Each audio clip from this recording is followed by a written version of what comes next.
I think we'll see some pretty good drops here as we go through these heats.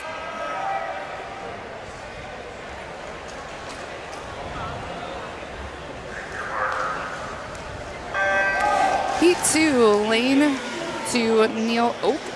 Lane 3, Connor Milner. Lane 4, James McPherson. Lane 5, Zach Riemann.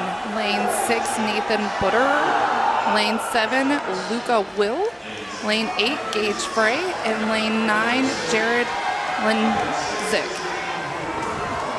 Looks like lane 8 here, Gage has taken an early lead.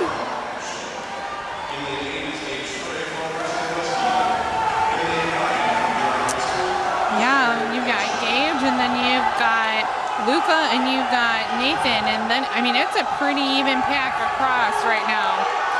Again, our outside lanes just seem to kind of be pulling ahead here.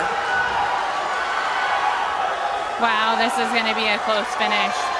There's 4 boys all right there. Ooh, so lane 6 takes it. Nathan Verderer with a 56.27. Zach Riemann from Miller City, a senior in lane 5, took second with a 56.60. And we have a 56.61 with Luca Will.